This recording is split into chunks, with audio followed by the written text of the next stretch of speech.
Përshëndetje të dashur shikues, mirë se po takohemi edhe sot në kuadër të programit të pasditës Dita me ne. Është takimi ynë i përditshëm duke filluar nga ora 16. Njëkohësisht mund të na ndiqni edhe në Facebook DTV, në Instagram DTV Televizion dhe në YouTube DTV Official. Sot do të kemi lidhje direkte, nuk do të kemi të ftuar në studio, por do të shkojmë në Francë. Atje na pret një çift shumë i mrekullueshëm, njëra është shqiptare, tjetri është francez. Është ky koloneli i cili ka shërbyer Kosovës pas luftës, pra gjatë viteve 2008 deri në vitin 2012. Do të na tregoj shumë gjëra dhe do të ndaj me neve shumë detaje si profesionale, ashtu edhe personale. Por do të ndalemi tek libri i tij i parë dhe i fundit që e ka sjell pra, e që flet për një të ardhme të njerëzimit. Pra me mua sot janë Jean-Michel Rico dhe Florentina Rico. Përshëndetje. Përshëndetje. Përshëndetje, Nora. Përshëndetje. Po dy ka edhe fjalë shqip, apo? Pak. Cilat fjalë din shqip? Qu'est-ce que tu sais en Albanie? Qu'est-ce que tu sais dire? Si jeni? Mirë, faleminderit. Ju si jeni? Mirë. Mirë. Tash për publikun Florentina po e prezantojmë pak edhe zotri Jean-Michel Ricon, është kolonel i pensionuar me 3 fëmijë, cilët kanë shërbyer edhe në Kosovë gjatë kohës së luftës. Mundesh më na tregu pak edhe me pyet zotin për përvojën që ka pasur në Kosovë? Il t'a présenté, donc t'as ressenti ce que t'as fait au Kosovo un petit peu. J'ai effectué 3 séjours au Kosovo au moment de l'indépendance en 2008. Kam shërbyer në Kosovë në vitin 2008 për herë të parë. Je représentais les intérêts de la France et de la KFOR. Ka qenë në kuadër të ushtrisë franceze në Kosovë dhe KFOR-it në vitin 2008. Et j'ai été essentiellement sur Novo Selo et sur Pristina dans les états-majors. Ka qenë në Novo Sel, vushtrim, do këtë thirën tash? Po, vushtria është. Si. Edhe, çka I ka pëlqyer më shumë në Kosovë? Qu'est-ce que t'as aimé le plus au Kosovo? Par les femmes? Je peux pas dire ça, non. La gentillesse des gens, la gentillesse de la population à notre égard, que ce soit l'ensemble des minorités ou bien entendu la majorité albanaise.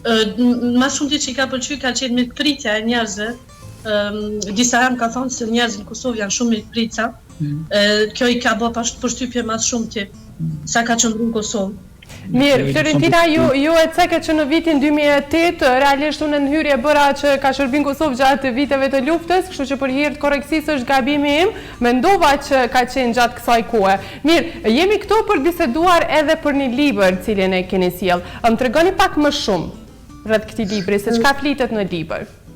Alors, qu'est-ce que parle ton livre essentiellement?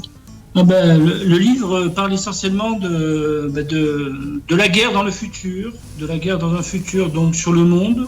Et vas-y. Libri flet për një luftë në të ardhmen që ndodh në vitin 2060. C'est l'histoire d'un officier français qui est un peu perdu dans cette guerre et qui, au travers de son journal, essaye de résister à cette guerre en connaissant l'amour avec sa compagne Tina. Në këtë libër flitet për një protagonist që quhet Gabriel, është një ushtar francez që njeh në këtë luftë në këtë luftë njeh edhe dashurinë e jetës së tij, bashkëshortën e tij Tina. Mirë, më tregojnë, është bazu dikun me këtë histori, ndoshta ose sipas tij është e pritshme kjo luftë që do të ndodhë? Qu'est-ce qui t'a fait est-ce que cette guerre d'après toi ça va arriver? Tu es basé sur quoi? Sur ton livre? Mon livre est basé sur toute l'expérience passée lorsque j'étais donc j'ai pris des anecdotes, des sources de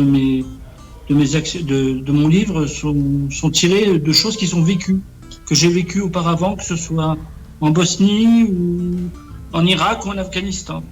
Në libër janë bazuar kryesisht nga jeta ime private, çka më ka ndodhur mua saktësisht kur kam qenë në Irak, në Kosovë, Bosnjë ose Afganistan, bazuar në ngjarjet që I ka ndodhur këtina personalisht. Po, mirë. E përmendet që është bazu edhe në jetën e tij, sidomos në kohën e luftës që ka qenë dhe ka vizitu këto vende të cilat kanë pas konflikte realisht. Mundesh me pyet Lutna Florentina sa i përket vendeve që ka qenë ku ka pas luftë, ku çfarë dallime ka vrejtë në atë luftë dhe ku ndoshta ku është prek më shumë me ngjarjet që kanë ndodhur në atë vend? Dans toutes les guerres que tu as fait partie, que ce soit Bosnie, Afghanistan ou Irak, qu'est-ce qui t'a touché le plus? C'était quoi la différence entre ces guerres? Et c'est quelle guerre t'a touché le plus au fond de toi? La guerre qui m'a touché le plus, malheureusement, ce sont toutes m'ont touché, là, déjà. C'est surtout la détresse des populations civiles, parce que quel que soit le pays... Je vais faire l'introduction. Që gjitha luftat thot më kanë prek, gjithë luft ma shumë ti që më kanë prek thot njerëzit civil që kanë qenë pafuqishëm gjatë këtyre luftrave. Les différents massacres que j'ai pas auxquels j'ai assisté, mais dont j'ai vu les traces, que ce soit en Bosnie ou les attentats que j'ai vus en Afghanistan et bien entendu l'exode des populations civiles au Kosovo. Masakra të ndryshme që nuk i kam pa direkt, thot, po i kam dëgju, i kanë lënë gjumb të mëdha në Bosni, në Irak e në të gjitha vendet në Afganistan, këtu kanë qenë që më kanë prek mas shumë ti. Mirë, tashmë si një kolonel i pensionuar, më tregoni pak se me çka mireni në kohën e lirë dhe çka bëni realisht tash edhe se e kaloni kohën. Maintenant que tu es à la retraite, qu'est-ce que tu fais dans le temps libre? Tu travailles sur ton livre? Voilà, tu peux... Je travaille sur la suite de mon livre, ça c'est une chose, et je m'occupe essentiellement de ma famille et je lis beaucoup et voilà, j'écris, je lis et je m'occupe de ma famille. Voilà. Në kohën e lirë thot vazhdoj pjesën e dytë të librit, kam e butu shpejt pjesën e dytë të këtij libri. Edhe thot kujdesem për familjen time, për fëmijët, në kohën e lirë, mundohem sa më shumë me kalu me familje. Mirë, po pse ky libër i ka dy pjesë, Florentin? Mundesh më pyet çka ka të papërfunduar në këtë libër që kalon hapësirën me pas edhe pjesën e dytë? Qu'est-ce qu'il y a dans ce livre que tu n'as pas fini et que tu as laissé sortir un tome 2?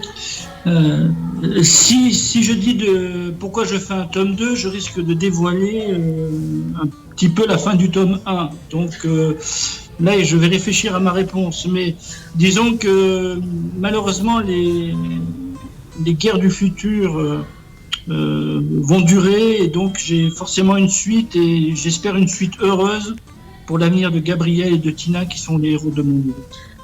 Thot se nëse ju tregon tash çka nuk ka përfunduar në librin e parë, çka ka menduar librin e dytë, atëherë mendon se ja tregon gjithë ngjarjen e kërkush nuk e blen librin, nuk e vazhdon me lexu. Mirë po, unë mendoj se fatkeqësisht në të ardhmen kam pas shumë lufta e kjo ka më mshty më shumë me shkruaj edhe për librin e dytë. Thot po shpresoj që do të jetë një fund i lumtur për herojin e librit Gabrielin edhe për bashkëshorten e tij Tina. Gabrieli dhe Tina, jeni ju dy? Po. Mirë shumë. Gabrieli Tina si unë. Oui, Gabriel. Tina. Mirë, a i ka pyet Gabrieli për Tinën kur ka dashur me shkruaj, ka marrë lejen tënde? Po. Edhe ti e pajtua, po? Më ndonë edhe ideja në libër. Mirë, gjatë këtyne kohës kur ka shkru libër, Florentina, më tregon sa ke qenë afër edhe sa i ke ndihmu ndoshta me shtu edhe diçka pak më shumë libër?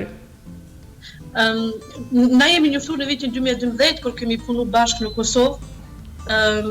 Në fund vitit 2012 unë kam marrë në Francë bashkë me Jean-Michel, me bashkëshortin, dhe një pjesë e librit flet edhe për ne, për takimin.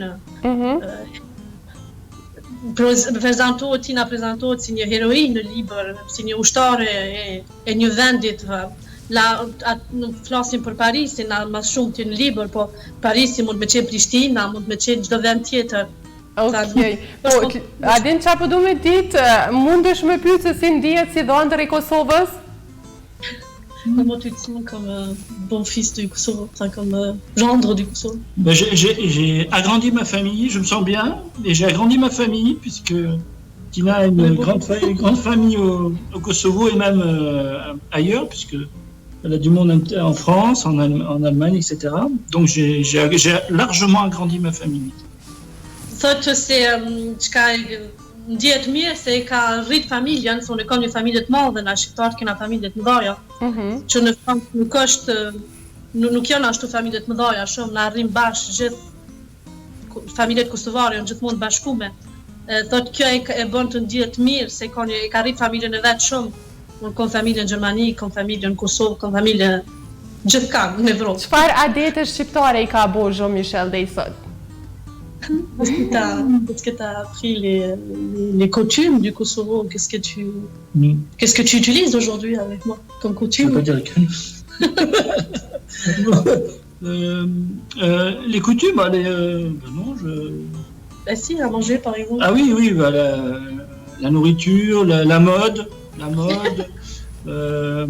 les clubs, les Rita Ora, toutes celles qui ont, toutes les chanteuses, la musique, les coutumes à la fois du Kosovo, d'Albanie, forcément, voilà. Ka thotë nuk po duhet të fol për kanunin, se e njeh edhe kanunin, e ka edhe një libër me lexu për kanunin, çka është kanuni. Po thotë po mas shumë çka ka marrë prej ne dhe shqiptarëve është ushqimi, muzika, moda, literatura. Kadare, bien sûr. Lexojmë shumë Ismail Kadare. Po, Florentina, të lutem, para se me fillu me pyetjet, me vazhdu me pyetjet tjera, I kërkon pak falje se po më intereson pak edhe këto ana e shqiptarëve se çka po mendonë se diçka, edhe di që e lash pak librin anash, po do të vazhdojmë edhe për librin, nëse ki mundësi a përcjell këto fjalë. Elle s'excuse, elle dit je m'excuse parce qu'on a laissé un peu le livre à côté, on parle de coutume, on parle de... Mais ça m'intéresse de savoir ce que vous ressentez par rapport à ici, Kosovo. Oui, mais j'aime beaucoup le Kosovo, je suis très proche du Kosovo. Ah non, mais dis-lui qu'il ne faut pas qu'il s'excuse, c'est normal. Hein. Mos kërkoni falje, po thotë është gjithçka në rregull, është normale me bë pyetje dhe tash është ndër I Kosovës. Mirë, tash nuk kena me lëshu lat pa pyetje, kena me mytë me pyetje të ndryshme. Mirë, Florentin, tash ti je atje në Francë dhe jeni gjithë bashku, më po du me ditë se sa shpesh e vizitoni Kosovën? Jo shumë shpesh, fatkeqësisht, unë punoj në turizëm këtë verës, do me thonë pushimet e verës unë nuk kam asnjëherë, vetëm pushimet dimrit, edhe dimrit gjithmonë janë prindit që vinë, vllau ose motra, njerëzit të Kosovës vinë këtu më na pa, me na në Kosovë nuk shkojmë shpesh. Jean-Michel nuk u kthy në Kosovë prej vitit 2012, por e ka kryer misionin e fundit në Kosovë. E unë kam qenë vitin e 2015 herën e fundit. 2015. Mirë, besoj që keni përcjellë edhe ngjarjet e fundit politike në Kosovë, kështu që do doja ta pyesja edhe Jean-Michel se çfarë po mendon lidhje me ngjarjet politike që janë përderisa ka qenë edhe si misionar këtu në Kosovë deri në vitin 2012. Qu'est-ce que tu penses de la politique au Kosovo maintenant, de ce qui se passe? Est-ce qu'on suit un petit peu? Enfin, on ne suit pas du tout, mais bon. Est-ce qu'on suit un petit peu ce qui se passe? Si on suit pour parler entre qui doivent avoir lieu à Washington entre la Serbie et le Kosovo pour... Po I presim thot bisedimet mes Kosovës dhe Serbisë në Washington. Moi j'ai envie de dire, les Balkans, dans la Yougoslavie, tel que moi je l'ai connu depuis la guerre en Bosnie, en Croatie, etc. Le Kosovo était la dernière nation à réclamer son indépendance et que donc il faudra encore quelques années, voire plusieurs générations pour que tout s'apaise. Thot se ky ka shiku e dinë pak ka përcjell. Jugosllavi ka përcjell pak çka ka ndodhur në Jugosllavi në atë kohë. Thotë Kosova ka qenë vend I fundit më shkëput prej kësaj Jugosllavisë që nuk ekziston sot. Thotë ndoshta I duhet Kosovës shumë kohë për me pajtu me çka ka ndodhur se me vazhdu me fal. Po, Florentina, të kuptoj që ndoshta edhe ki probleme shprehurit në Shqip, kështu që mundesh me u shpreh ashtu siç edhe ty të vjen, s'ka probleme, dim që jeni kohë gjatë atje. Edhe një mendim Sa i përket akt akuzës që i ka marrë presidentit Kosovës, Hashim thotë që edhe Kadri Veseli do doja shumë ta dija mendimin e tij. Il dit qu'est-ce que vous pensez sur l'accusation contre le président Taci et Kadri Veseli aujourd'hui au Kosovo. Qu'est-ce que vous pensez sociale?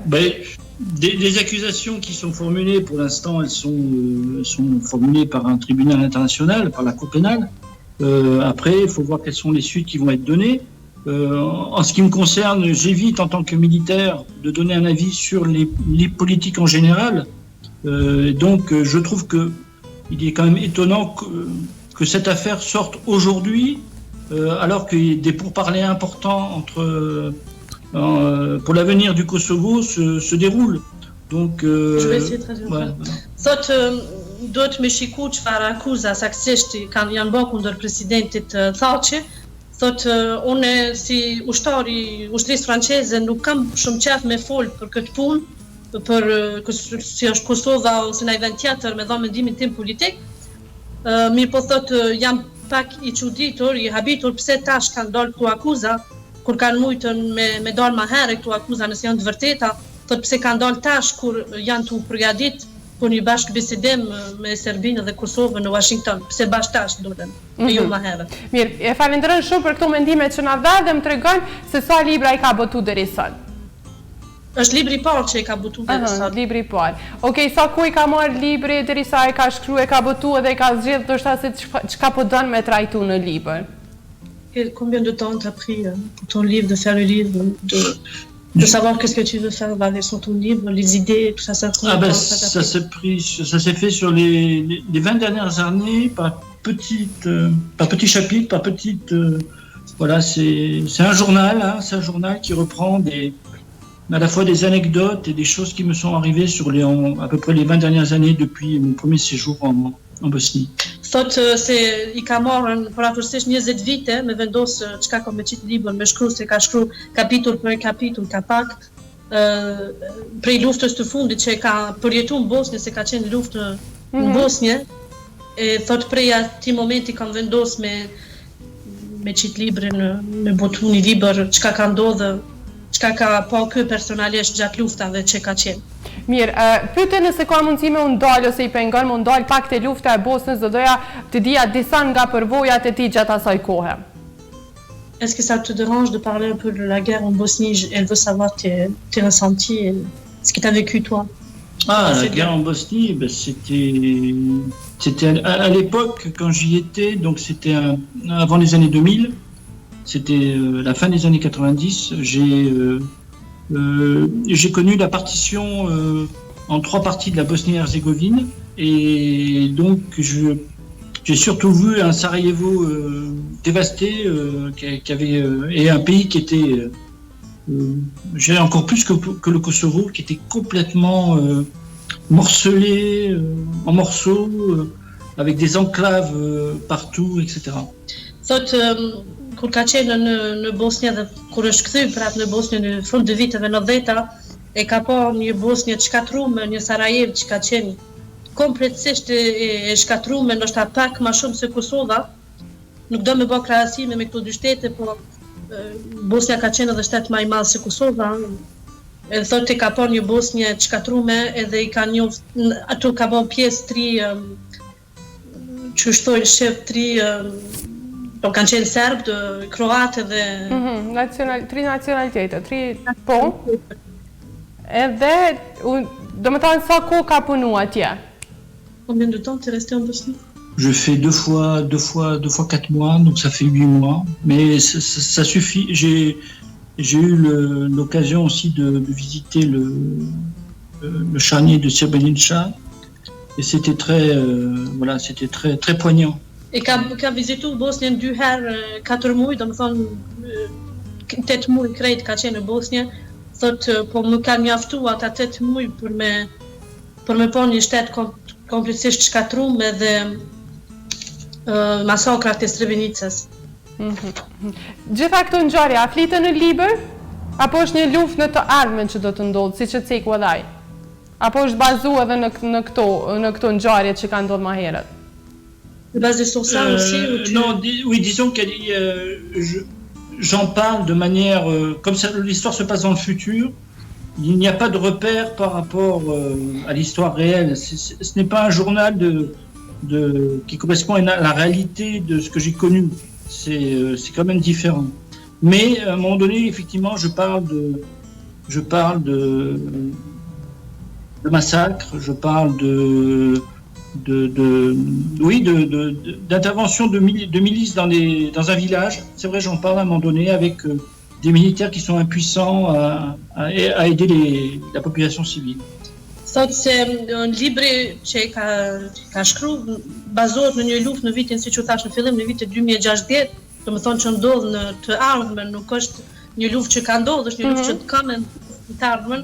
Thot po nuk jam bazuar kryesisht në këto ngjarje që më kanë ndodhur mua, por thot ka dhe në libër edhe ngjarje që i kam përjetuar në Bosnjë ose në vende tjera, thot që flas për to, po nëse e lexojmë librin që e lexojmë sot nuk mundet me vret që ka qenë cilin vend ka qenë, se flitet për një luftë në të ardhmen, jo një luftë që ka kalu, mirë po është bazu kryesisht në çka i ka ndodhur ti personalisht gjatë këtyre luftave. Mirë, kjo lufta në të ardhmen në vitin 2060, siç e përshkruan edhe autori në libër, më tregon se cilat shtete i ka përfshi në këtë luftë. Dans ton livre, la guerre dans les années 2060, de quel pays tu parles essentiellement sur ton livre? C'est essentiellement ça se passe en France, à Paris, mais j'évoque ce qui se passe dans le monde, notamment dans les pays d'Europe, en Afrique, mais je l'évoque simplement. L'essentiel de mon livre se déroule à Paris et en France. Voilà. Ngjarja thot ndodh kryesisht në Paris, në Francë. Kam folur thot edhe për disa shtete tjera, për Afrikën, për Evropën, çka ndodh në këto shtete, po shumë pak, më shumë janë përqendruar çka ndodh në Paris dhe në Francë. Mirë, e ka cek aty se për çka nis kjo luftë? Në një moment thuhet se është një luftë nukleare. Bombardime nukleare, është një luftë bërthamore, shpërthime bërthamore kryesisht. Mirë, edhe është luftë e gjatë apo përfundon shpejt? Apo është pjesa e dytë e librit që e përshkruan? Pjesa e dytë e librit që e përshkruan, nuk përfundon shpejt. Mirë shumë. Mirë, përveç librit, po duhet ditë edhe gjatë kohës së pandemisë, si ka ndikuar te ju në përgjithësi edhe ç'është gjendja atje për momentin. Nuk e di nga cili qytet më lajmëroni, më fal nëse nuk ju pyeta, më tregoni cilin vend jeni për momentin. Na jemi në Carcassonne, nuk e di sa ju flet shumë shqiptarë në vendit, po është Carcassonne. Jemi në kufi me Spanjën, ne kemi Spanjën 2 orë. Edhe ç'është gjendja atje me pandemi? Qu'est-ce qui se passe aujourd'hui avec la pandémie, la situation actuelle? Disons que la France, comme le reste du monde, fait front face à la pandémie. Aujourd'hui, la situation, on est en déconfinement. Je ne sais pas comment on dit déconfinement. En plein déconfinement, et la vie reprend son cours normal. Les écoles, les commerces, bientôt le tourisme. Un peu comme au Kosovo d'ailleurs, puisque même le Kosovo avait fermé ses frontières, elle commence à les réouvrir. Voilà, donc je pense que les pays réagissent bien pour l'instant face à ce qui se passe avec le corona, en attendant le vaccin peut-être à la fin de l'année. Thot se edhe Franca si në krejt vendet e botës tjera ka vujt nga kjo pandemi dhe vazhdon me vujt. Thot po na kemi vendosur për momentin gjendja është e mirë, na kemi vendosur mi hap të gjitha shkollat, komercet e këto tjera, sikur Kosova i ka hap kohën e fundit, që më duket se ka hap edhe aeroportin, sikur Franca, fluturimet kanë filluar. Do me thonë çdo shtet po reagon qysh është mas mirë në këtë pandemi, shpresoj që kryhet më shpejt edhe gjojnë as shpejt një vaksinë.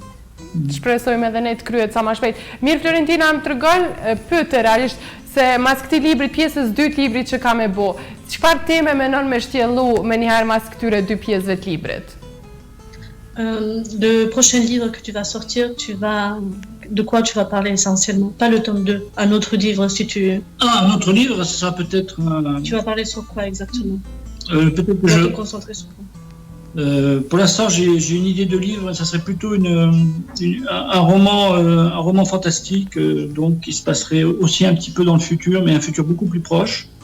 et dans un univers un peu plus ça tu pourras pas le traduire, dans un univers alternatif, c'est-à-dire voilà, donc on passerait d'un univers à l'autre, donc ça n'a rien à voir avec l'histoire, c'est plutôt de la science-fiction, voilà. Tot librin e ardhshëm që don me botu i ka pak ideja çka ka me bë, thot ka mu bazu në një roman scientifique më shumë, fantastik, më fal, dhe ka më ndodhur thot në një të ardhme më të afërt se kjo e librit në 2016 që fol këtë libër këtu, thot nuk ka me fol nështë për lufta, ka me kom pak ma como shumë thojnë a shqip. Po. On consacre vraiment à utopie. Mirë, e pyet se pse e ka bu një libër për të ardhmen ndoshta me një vit shumë të lartë, që është 2016, edhe pse nuk ka bu diçka rreth përjetimeve që ai ka kalu gjatë viteve, ndoshta 90-ta edhe 2000-ta, edhe pse kaq larg ka shku te 2016-ta. Çka she ai që na nuk kena po ende? Elle dit pourquoi il a fait un livre sur les années 2060, qui est quand même une future lointaine, au lieu de se concentrer sur ce que tu as vécu toi pendant les années 80, 90, les guerres que tu as vécues toi, pourquoi tu n'as pas parlé de ça? Qu'est-ce que tu as vu dans le futur toi que nous, on ne l'a pas vu encore? C'est le cadre de l'apocalypse. Pour l'instant, aujourd'hui, on n'a pas d'apocalypse. Je ne voulais pas faire d'histoire récente avec des virus, des guerres civiles. Je préférais voir quelle était la réaction de l'humanité face à une guerre totale. C'est-à-dire où, par exemple, dans mon livre, la Chine et les États-Unis se sont détruits mutuellement. Donc on n'en parle plus.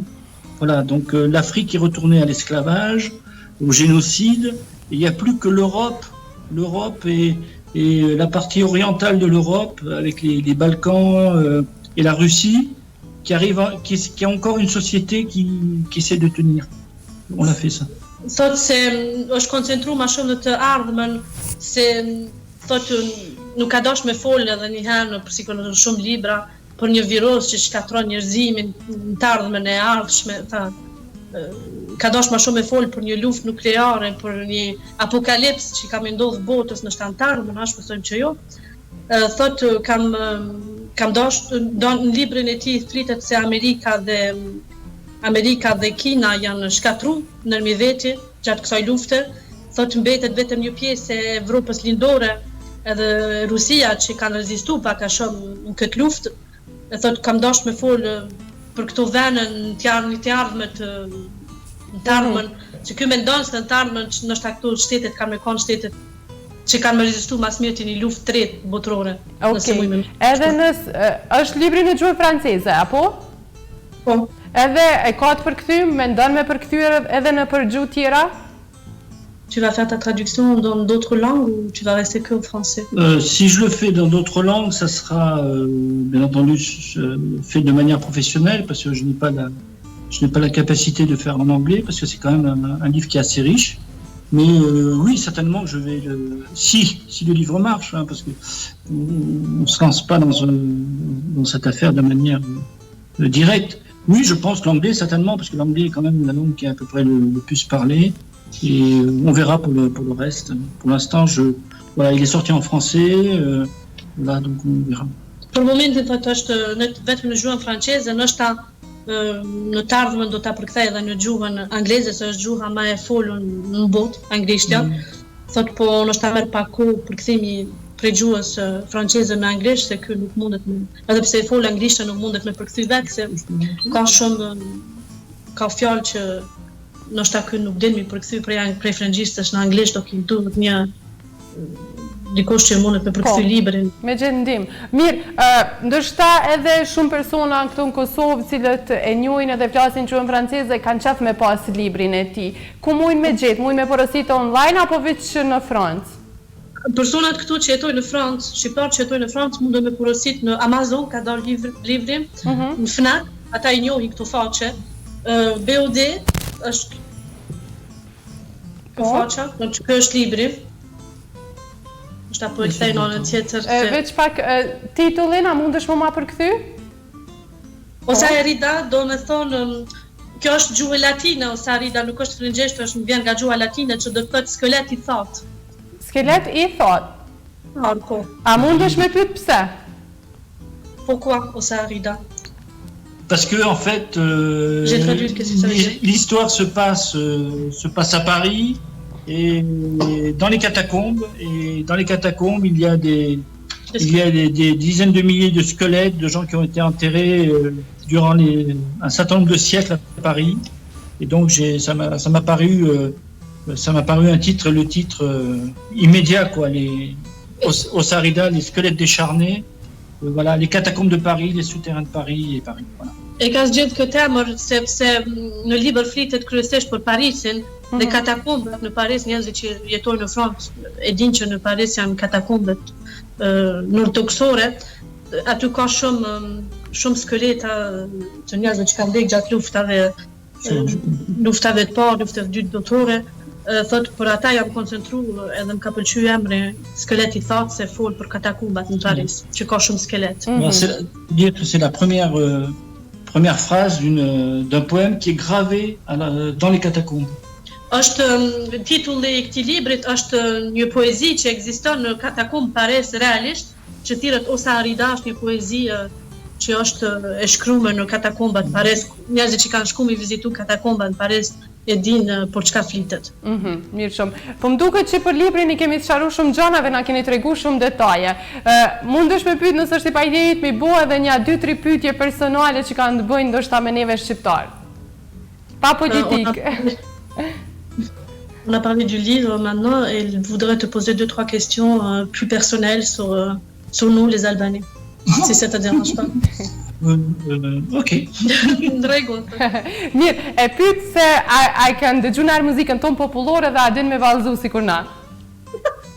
Est-ce que tu as écouté le folklore, la musique folklore du Kosovo? Est-ce que tu sais danser avec? Attends, si j'ai le temps, je vais chercher le petit chapeau. Oui, tu peux. Ok. Thotë se ka dëgju, po do m'ju tregu diçka që është shumë e rëndësishme për neve shqiptarëve. Jo vjen. Më shumë i rëndësishëm për neve shqiptarëve që Çifteli ndoshta. Oui. Voilà. Vice.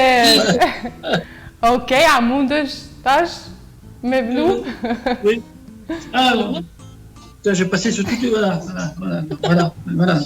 Plisje shqiptar. Po. C'est un cadeau de mes officiers lorsque. A ka dhuratë a ka dhuratë? Voilà. Ka qenë dhuratë e oficierave francezë që ja kanë bërë kur e kanë shu Kosovën, kur e ka kryer misionin. Mirë, e tash për vallëzim po du me ditën. Tu sais danser? Non, le foulard. E di po thotë e njeh vallëzimin shotën, por nuk dhe me. Ja, me lshu pak na shta din. Je préfère regarder danser Tina ou Rita Ora. Po vetë më shumë kam qef me patinën të vallëzu shotën ose Rita Ora, se unë me vallëzu. Bébé, comment ça s'appelle déjà bébé? Regja. Bébé Regja. Mirë, a ka ndonjëherë me ndaj dasëm shqiptare? Jo, asnjëherë. A ka pa ndaj dasëm shqiptare që shbohen? T'es dans les grands hôtels. I kanë pa, thotë, në për hotele dhe rrugës kur e kanë marrë nusën, po s'kan bë parti ndarsa. Nuk ka marrë pjesë asnjëherë. J'étais au Kosovo quand Rita Ora et... Mirë, kam qenë në Kosovë, thotë kur Rita Ora ka ardhur në Kosovë për koncert. A u kanë këtu? Domethënë ka qenë këtu e ka përcjell? Jo, ka qenë në Kosovë, nuk e kemi përcjell. 2012. Po përmend shumë Rita Ora, po më duket e pëlqen shumë muzikën e saj. Po Rita Orën e ngojmë që të gjithë ditën, na. E çfarë këngë tjera shqipe i lëshon ndoshta me ngu? A ka ndonjë këngë që ja ke shpjegu që kjo është këngë popullore, se ka që ndoshta që do me thoni ose diçka? Po, Shyret e Belulin, e shoj shpesh, Shkurt e Fezën. Edhe çush i duket? Mirë, po i dëgjon. Apo mëson ndonjëherë ndaj këngë? A ka mësua? Jo. T'as pas appris les textes, des chansons en kosovar? Non, mais tu me les as traduits. Unë ja përkthej kanë herë, po nuk din mi këndu. non, Okej, sa i përket kuzhinës tonë tradicionale, çka ka qef, çka I pëlqen prej ushqimeve shqiptare? Ah. La nourriture traditionnelle. Qu'est-ce que tu aimes le plus? Pita, sujouk, pita. Et l'autre là, c'est le que tu me fais là avec les légumes. Pas la pita, l'autre. Tu sais, dans la grande assiette. Pita, voilà. Pite, sujouk, sanet Kosovë, çka janë. Je connais bien. Speca, djath, qëto. Pasulin a ka hongër në jarë. Edhe I pëlqen. Pëlqen shumë ushqimi kosovar. Mirë, më rëndësi krejt people që I kanë. Faleminderit shumë për juve dëve që jeni lidhë sot me neve. Faleminderit edhe që keni ndarë shumë gjana personale për juve dëve. Unë kisha pas qef personalisht me ardhë në Kosovë dhe me ju taku, pse jo? Gjithsesi nëse vim në Kosovë takohemi. Edhe neve me shumë kënaqësi. Faleminderit shumë e falenderoj shumë edhe Jean-Michel Rikon. Faleminderit shumë, faleminderit për juve Nora. Faleminderit, gjithat mirat. Përshëndetje. Përshëndetje, je connais. Kalofshi mirë. Pra të dashur shikuesi që pat ishim në Francë në lidhje direkte bashkë me shkrimtarin Jean-Michel Riko, I cili ka shërbyer edhe si misionar dhe është tash kolonel I pensionuar, ka shërbyer në Kosovë gjatë vitit 2008 deri në vitin 2012. Ndatë pa disa momente edhe nga jeta e tij personale, po edhe nga libri I tij I fundit të cilin e ka botuar, që flitet realisht për një luftë në vitin 2060, flet për një të arme ku botën do e kap apokalipse. Ne do të shkojmë në një blok marketingu dhe kthehemi përsëri në studio.